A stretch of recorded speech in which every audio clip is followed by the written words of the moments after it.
Pernah dengar tentang tanaman yang satu ini?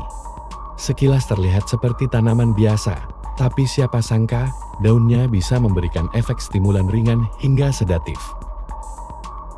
Inilah kratom, tanaman yang jadi kontroversi di berbagai belahan dunia. Di satu sisi dianggap sebagai obat herbal tradisional, tapi di sisi lain dituduh punya potensi bahaya seperti narkotika. Bahas tata kelola, niaga, dan legalitasnya. Ada lebih dari 18.000 keluarga di Kalimantan Barat yang hidupnya bergantung pada kratom. Presiden Jokowi menggerakkan agar Kementerian Kesehatan, Badan Riset dan Inovasi Nasional, serta Badan Pengawas Obat dan Makanan melakukan riset lanjutan untuk memastikan sejauh mana tanaman kratom bisa dikonsumsi masyarakat. Terkait legalitas dari kratom,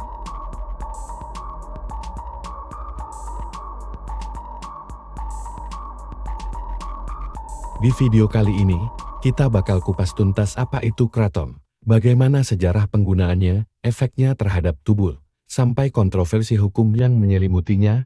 Mari kita gali fakta di balik daun yang satu ini.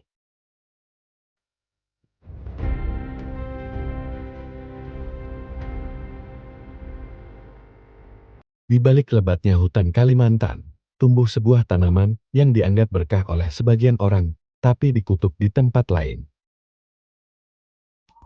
Dipakai sebagai obat oleh petani, dipuja di negeri orang, tapi juga dilarang di beberapa negara. Tanaman satu ini menyimpan cerita yang nggak semua orang tahu. Kratom masih legal di Indonesia, namun penggunaannya sangat dibatasi dan hanya diperuntukkan untuk ekspor. Peraturan pemerintah secara jelas menegaskan bahwa kratom diperuntukkan khusus untuk pasar ekspor dan tidak untuk konsumsi dalam negeri. Langkah ini diambil sebagai upaya untuk melindungi masyarakat dari potensi penyalahgunaan kratom yang meskipun memiliki manfaat medis, juga bisa menimbulkan efek negatif jika digunakan secara tidak tepat. Indonesia sebagai produsen utama diharapkan dapat memanfaatkan peluang ini untuk meningkatkan ekspor dan mendukung perekonomian lokal. Penegakan tata niaga yang ketat juga diharapkan mampu meningkatkan kualitas kratom Indonesia di pasar global, sehingga daya saing komoditas ini semakin kuat.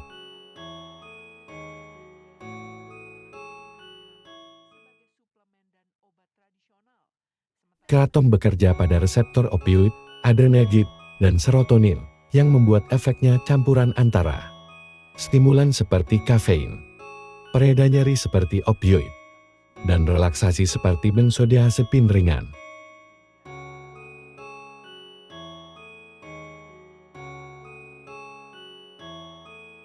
Bang, bang lagi ngeracik apa nih bang? Kratom dong Ning, biar semangat. Biar semangat terus ngabret ngamennya. Ini penyemangat hidup selain pacar. Aja. Kratom Ning. Enak. Biasa campurannya pakai apa?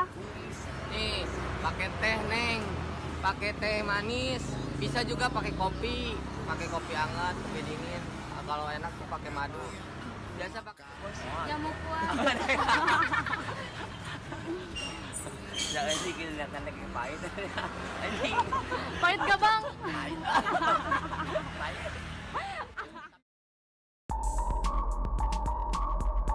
Yang bikin mengejutkan, kratom justru lebih populer di luar negeri dibanding di Indonesia. Di Amerika Serikat, daun ini dijual mahal, bahkan ada yang nyebutnya green heroin. Padahal di desa-desa Kalimantan, daun ini cuma direbus dan diminum kayak teh biasa. Buat para petani lokal, kratom adalah penyelamat ekonomi. Banyak yang bisa menyekolahkan anaknya, membangun rumah, bahkan hidup sejahtera berkat daun ini.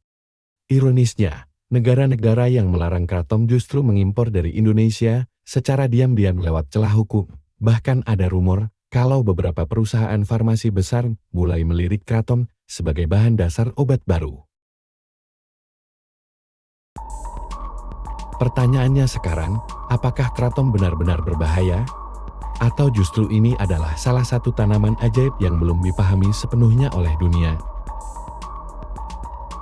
Saat ini kratom sering digunakan oleh beberapa orang sebagai alternatif alami untuk membantu mengurangi atau bahkan berhenti dari ketergantungan obat-obatan seperti tramadol, opioid, dan painkiller sintetis lainnya. Banyak pecandu tramadol menggunakan kratom ini sebagai alternatif lain untuk mengatasi efek dari ketergantungannya. Kandungan yang ada di dalam kratom berinteraksi dengan reseptor opioid di otak, mirip dengan cara kerja tramadol. Ini bisa membantu mengurangi rasa nyeri, mengatasi gejala putus obat, dan juga memberi efek nyaman tanpa efek higi yang terlalu ekstrim. Beberapa orang lebih memilih kratom karena berasal dari tanaman alami dan dianggap lebih ringan efek sampingnya dibanding obat-obatan sintetis seperti tramadol. Gejala putus dari tramadol bisa sangat menyiksa yang membuat pecandunya merasakan nyeri otot, mual, insomnia, bahkan depresi.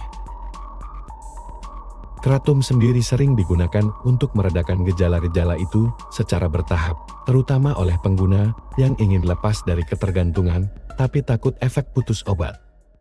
Walau bisa bantu detoksifikasi dari tramadol, penggunaan kratom jangka panjang juga bisa memicu ketergantungan, meskipun biasanya dianggap lebih ringan.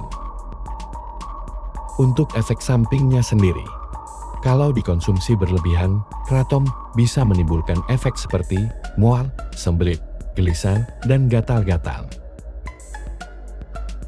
Kratom memang masih dijual di toko online, tapi secara teknis tidak sesuai dengan anjuran pemerintah. Legalitasnya masih dalam proses pembahasan, jadi kondisinya bisa berubah sewaktu-waktu. Mungkin itu saja pembahasan kita kali ini. Jangan lupa aktifkan notifikasi agar kamu tidak ketinggalan video menarik lainnya dari Ruang Konspirasi.